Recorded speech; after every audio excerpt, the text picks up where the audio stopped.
Welcome to Mentoring Moments. Mentoring Moments is a sub-series of the eCommerce Edge podcast. It is composed of clips taken from Jason's one-to-one and group mentorship sessions.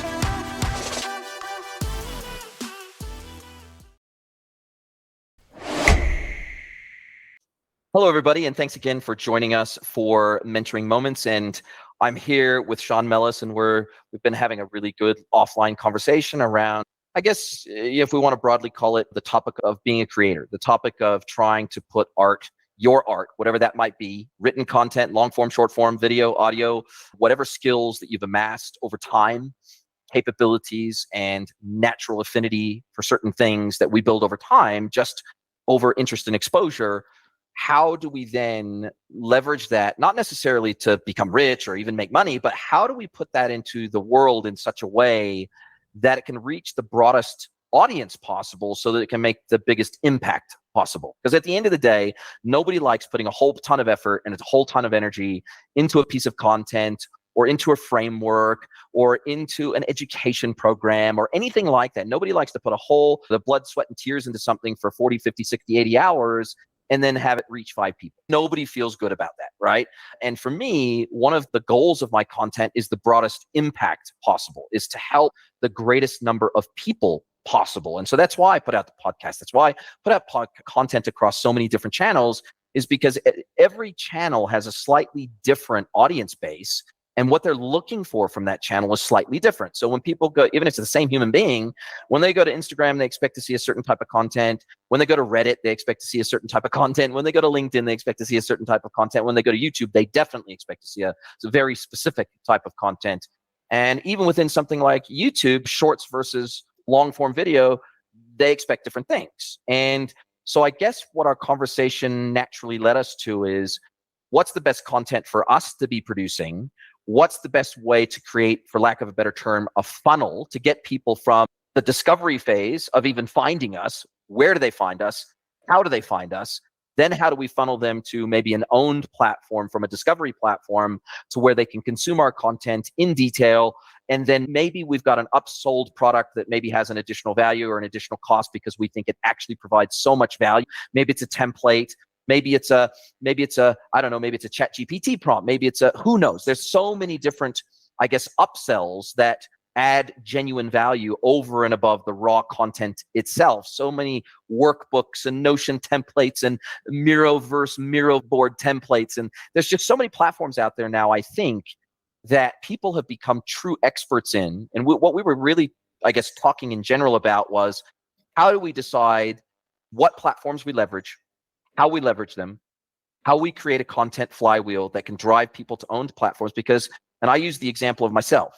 I said, look, over the last 6 to 8 to 12 weeks, reach on LinkedIn has absolutely cratered. And I'm not the only one. I've been talking to other creators on the platform, and it's absolutely bloody cratered. I would go from having an average of 10,000 views minimum per post to where now a lot of posts are getting 1,000 to 2,000 views.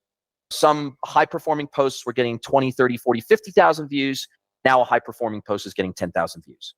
That's just crap. As someone who's been creating hard out on the platform for 5, 6, 7 years and has helped to build the LinkedIn business and has helped to build value into LinkedIn Premium by virtue of really good content, the best content I can produce, and I'm not the only one. There's many other amazing content creators on the platform, but all we've done is build value in signing up for LinkedIn Premium for LinkedIn and for Microsoft.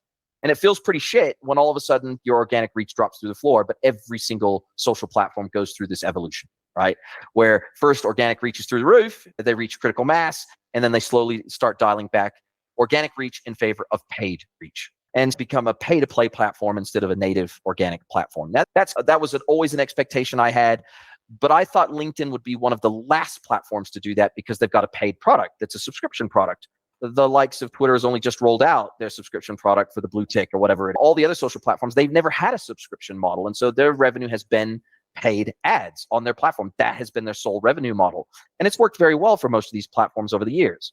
But the other thing that we started talking about, and I'll get your 2 cents worth very shortly here, Sean. But I think, first of all, I'd love to get your thoughts about what we were discussing around methods of getting the word out about our content so that we're not just like yelling into a black hole. And then we'll talk about that last thing that you mentioned, which was a specific podcast episode and how it came to be. So maybe you can just give your 2 cents worth on kind of that content flywheel discussion we had and what you took away from that. Yeah, I think a lot of, as you said, platforms are now starting to throttle back the algorithms in favor of paid content and pushing people towards those subscriptions. So content creators have to find ways in which to create their owned audiences, whether it's through a newsletter, through a paid community, a Facebook group, potentially a segment on your website where you're able to drive traffic to, whether it's a blog post or some type of digital product where you can capture emails and then promote further products to your audience. It really is changing, I guess, the strategic mindset of the content creator as to how you can create that own channel. And I think it just comes down to experimentation of what's going to work with your audience and creating those channels for them to flow into from channels you've been continuing to post on since you started becoming a content creator. So through that experimentation, just try and feel what works. And if you're getting traction, whether it's through sales or clicks or signups, just double down on what's working. And there are so many platforms out there that are allowing content creators to create their own channels. It's understanding what's going to work for you and your audience that you can further invest in that particular channel. I think one of the other things we discussed was video, right? And how video, especially short form video, seems like it's building traction. It's being vigged on every platform.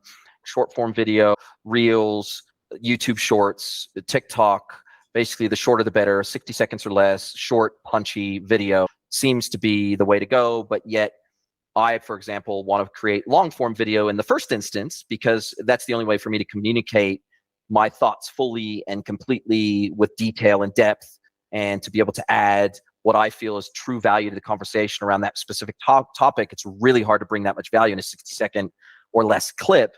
But what I think is happening, and what my goal now moving forward will be, is that I think we're in the golden age of video creation by genuine creators. I think that within the next 2 to 5 years, and I said this to you, AI will completely replace natural and native video. It will take our avatar. It will, I could have simply an audio recording of, say, my podcast. I could have my AI avatar, which looks like me, sounds like me, and then it will auto-generate video to go along with that audio. We will eventually progress beyond that to where we will be able to reorientate our avatar. We will be able to reorientate the verbiage and the tone, the style for specific channels, and AI will do that automatically. It will change the cadence. It will even change specific words, swap out specific words for specific audiences, and to where all of that video, the basic topic to the outline to the discussion and everything will be completely AI generated.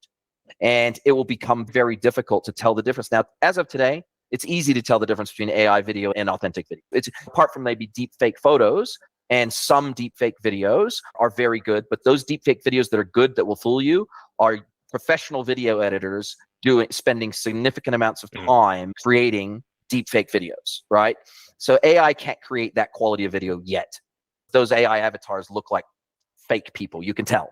2 to 5 years, that will no longer be the case. So I think we're in the golden age of video creation right now. And yes, it's a lot more work. Putting out an audio only podcast is a lot easier because I can basically strip the audio out of a video. I can put it through Descript. I can remove the ums and ahs. I can remove the massive word gaps and breaks in talking so it's got a nice flow. I can output that. I can then shunt that into Audacity. I can put an intro into it. I can put an outro into it. And then boom, spit that out to an MP3, upload that to my podcast platform, and I'm done, right? All up, beginning to end, less than an hour apart from the recording itself, which will usually take an hour. But in terms of post-production, end to end, an hour. And I've got that down to an hour an episode, which I think is not a lot of time, really, for a significant piece of content. And then once I upload it to Podbean, my podcast host, they syndicate it out to all the different podcast channels for me and on my behalf, and they create an audiogram of the audio and turn that into an audiogram, which is effectively a videogram for YouTube, to where it creates a video of the audio and uploads it to YouTube. So in terms of distribution and editing and post-production, it's a pretty quick process. Now, video is a whole other kettle of fish. And you can still put it through Descript to remove the ums and the ahs, but putting it into a video editor and putting the intros and the outros on it into the right place, and then having an intro image screen, and there's just a lot more effort associated with video. And I think that as a result of the barrier to entry to making high quality video, I think by definition that makes the value of video higher. Until AI can do the whole thing, the fact that it takes so much extra effort to do video well is what gives it the value, right? And you can see people, you can see the visual interaction of what we're talking about right now, and that's what gives it value, because you actually see the animation, you can see the people's faces, you can see their expressions, and it's just so much more engaging, right? And then from there, you can chop that up into smaller pieces of video, which are then appropriate for short form video. But that still takes a lot of effort, which gives it value today. Again, 2 to 5 years probably won't have as much value, but that barrier to entry, that moat, is what gives value to those really highly polished. I am so impressed with some of those YouTubers that create these super highly polished, super highly professionally edited YouTube videos that you go, shit, just a couple of years ago, this would have had to been made in a TV studio. But now, with the tools of today, if you're a true creative and you can use those tools, amazing output, amazing outcome, super engaging. And the barrier to entry, the standard on YouTube for a lot of these long form videos is incredible. It really is incredible. But now so first of all, thoughts on what I just said, and then I'll get to that last key question.